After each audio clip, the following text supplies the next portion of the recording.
Boom. Here we go. All right. And here we are. Let's get it. We are on chapter 1 here, which is Bishop E2. We did the introduction, which is part 1, which we did yesterday. So this is Bishop E2. We're going to briefly cover a little bit of this book here by David Vigorito, International Master, and how he looks at this Najdorf right here. We're actually going to start from the beginning right here. Refresh. And move the pieces around to like here. Okay. Cool. How much do you think caffeine supplement would B12, B6 makes your focus change? I mean, if you do have intense focus, like it really helps.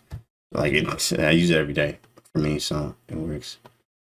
Okay, especially for study sessions. I have you have 6 to 8 hour study sessions, not at one time, obviously, but definitely you can power through. And brain fuel definitely helps me. Here are we.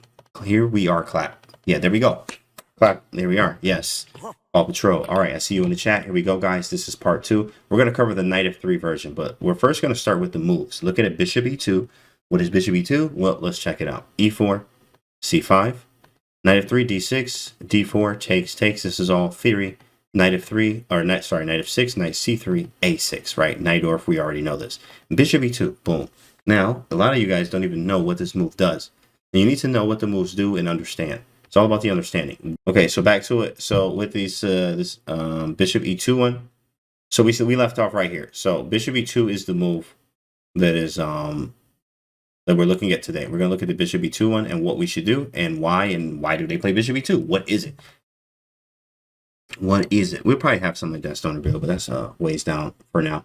This is a positional move. Karpov liked it. It was favored by Karpov. It's a good starting point in getting to know the Najdorf. Okay. It says Bishop E2, boom, E5. So I want you to notice this because we're only going to cover only 5% of this book for you guys. The rest you're going to cover obviously here when you get this book here. But here you guys need to know that with Knight F3, there's 2 moves for White. White can play Knight F3. I mean, there's obviously Knight F5, Knight F3, Knight B3.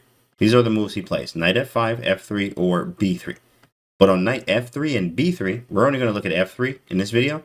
But B3 is the same. So if you're playing the Najdorf and you play E5, Knight B3 is going to be the same. Sorry, actually, the same response that we're going to make with Black, whether it's Knight F3 or Knight B3 is going to be the same. What I mean here is if they go Knight B3, guess what the move is? Bishop E7. That's further down in the book, which you need to obviously get. But that's further down the book. But after Knight to Bishop E2, E5. After Knight F3, which is the one we're going to look at, it's the same move, Bishop E7. So it cuts down on study time, helps you out a lot.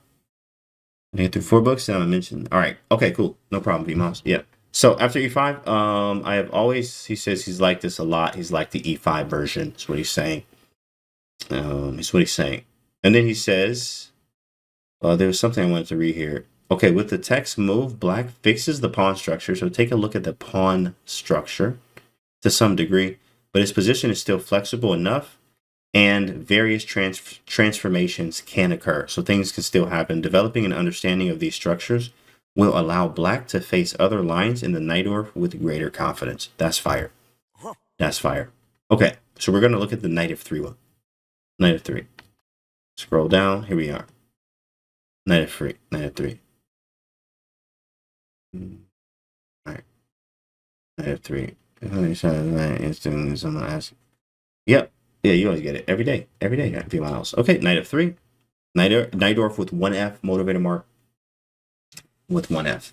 So let's read about this. Let's understand, right? Understand. Reading is understanding. Okay, so this retreat has generally been considered inferior. But in recent adoption by Carlsen, if only in Rapid and Blitz, means it has to be taken seriously. And so anything that Carlsen does has to be taken seriously. So Knight F3 is probably a pretty serious move today, too. What's that? Oh, yeah, it's right there in the chat. Iba, good to see you, too. Yeah, so Knight F3. Carlsen played it. The world champion created enough difficulties in a couple games against MVL that the Frenchman decided to use this line in the decisive game of the 2017 Sinquefield Cup against Nepomniachtchi. Wow. That's crazy. That's crazy. And went on to earn a victory, which won him the tournament. Theory has generally painted a rosy picture of this line for Black. But can having the knight on F3 instead of B3 really be wrong? The knight blocks the f pawn. As we shall see later, there are a many great lines, knight b3, where white has no interest in pushing the pawn at all. I still think black can equalize pretty easily, but Carlsen realized that white's setup is not completely without venom. Okay, so you got to pay attention. Bishop e7, so this is a move I talked about before. We're only going to look at knight f3 and literally like one line. So this is going to be a shorter video. Bishop e7, he plays knight f3. If knight b3, we're going to play the same move, bishop e7. Now to bishop e7, he talks about the h6 is another move that can be played, but you can check this out. I just recommend play what's in the book, right? But definitely check this out on your own. Bishop e7, and then after bishop e7, bishop to g5. Okay. It also says castle is not so ambitious. After this move castles, after we castle, white should try to get back to the main line with bishop g5, bishop e6, takes. It's all about the d5 square. A good thing to understand is like the ideas, right? Everything is a lot about the d5 square. Can we play d5? Are they going to put a knight on d5? Can we capture the thing on d5? Like, you know, it's always about d5 and the pawn is on d6. But they're going to cover a lot more of this in the book. But the pawn structure is very good to understand that we need to get d5 in or try to take on d5. Bishop e6 helps with the d5 too as well, and knight d7 around the b6 helps with d5 once again. We also have the c5 as a trump and an asset for us with the black pieces. So this is good to know what you have in the Najdorf. Right, it's good. Okay, bishop g5, let's see what happens. White immediately fights for d5. Right. Bishop e6 is a move. And then bishop takes. So now the knight can go where? Everything is talking about what square? We talked about d5. Let's see if that happens. So he plays castles first. The d5 square is obviously still there. Okay, after castles, obviously you guys can read all of this. That's a very, very deep theory there. Very deep. Read it there. But black castles here. Black also has tried bishop e7 to reinforce the d6 pawn. This looks like, ooh, let me not do that again. Oh, snap. I highlighted. Okay, this looks like a viable alternative, and we will see the idea after knight d5, knight d7, bishop c4. He suggests the rare move b5. Grishuk and Arshenko preferred rook c8 here. Queen e2, knight b6. Interesting. Knight b6, knight takes, queen takes, bishop b3. Castles, rook f to d1. d5 pawn. Or we're still covering or talking about the d5 pawn, which is solid enough for black, but the position is still easier for white, and both of these grandmasters went on to lose. Okay, all right. Bishop b3 castles, rook e1, knight c5. So he's showing you the line. This is what happened before. Bishop e7 can happen in this line, but he's saying, okay, if we go back to where we were, when black castles here, sorry, that was back here. It's way up here. White castles, instead of playing bishop e7, that whole line we just looked at, he's talking about Grishuk, b5, knight d7, all that stuff. Right? It's good to look at that just to see what was there and what's possible. Sometimes you can't remember all the stuff, but sometimes you remember some of the ideas. And it's good to, like, you know, really go through that to understand.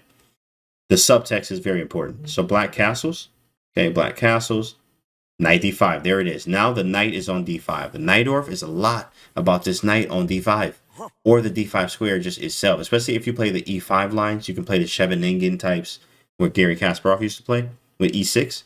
But e5, with the e5 pawn on e5, the d5 square is super, super weak. So he puts a piece on d5. He puts a piece on d5. It's like Scheveningen, yeah, because they say, yeah, the Scheveningen is with a pawn on e6 usually. They will have some Scheveningens with e5, but generally you will play more e6 first. Knight d5, knight d7, bishop c4, rook c8, queen e2. Sorry, yeah, it's queen e2 and knight b6. What does black fight for? Look at that, d5 square. An idea. Always remember this. Plans and ideas. Let me put them up on Google. Yeah. Oh, yeah. That's crazy. Yeah, the Scheveningen and the Najdorf structure, because they're like they can be similar sometimes. That's why Gary played both. Like Gary played. I think Gary Kasparov. When I remember looking at Najdorf, like theory, real deep. It was Gary played the Najdorf up until like after his prime years or something. He said, and then after that he started to play Scheveningen later in his career. That's what they said. Later in his career, he played the Scheveningen. But the Najdorf was first for Gary. So knight b6, knight takes b6, queen takes b6, and again fighting for the d5 square. That's why the bishop is on e6. Bishop b3. Neither side wants to initiate the exchange of bishops, as doing so would help the opponent control the critical d5 square. We keep talking about this. We keep talking about d5. So I'm telling you, when you go play your Najdorf games, right, this is something to keep in mind. So you don't have to remember all the moves. You just remember the ideas, which a lot of times remembering the ideas can help you remember the moves. Very nice. Used to sack a piece on b5. There are certain lines that do that. Certain lines. It's like e5, Carol, and French. Yeah, certain lines that do that in there. Very, very correct. Bishop b3, queen to c6, again with the d5 action. Maybe even pushing d5. Maybe. C3 from white, rook f to d, rook f to d. Bishop takes, a takes, and here we go. And black was able to play d5. Look at that. Bruh. That's amazing. That's amazing. We was able to play d5. And now here's the knight b3 version. But we're not going to cover this because this will go over what we're supposed to do for this book. We can only cover so much of it. So that's it. That's actually it for this video. But make sure you guys are getting it on Najdorf here, right? Command Najdorf in the chat. Go get your Najdorf book 50% off until the end of February. Through the end of February, right? So, yeah, today we looked at the knight f3 version. What happens if they play knight f3 again? Watch this video many times. We get the structure going. We play bishop e7. You put the bishop on e6, and you try to get d5 going, right? Try to get d5 in, and etc. So this is a plan and idea. Make sure if you missed the first video, go to the intro so you can get the intro down, so you understand what this is and blah blah blah. Introduction. And guys, I'll see you on the next video. Make sure you guys subscribe to the YouTube if you haven't already, because a lot of you aren't. So thank you so much. See you guys on the next one.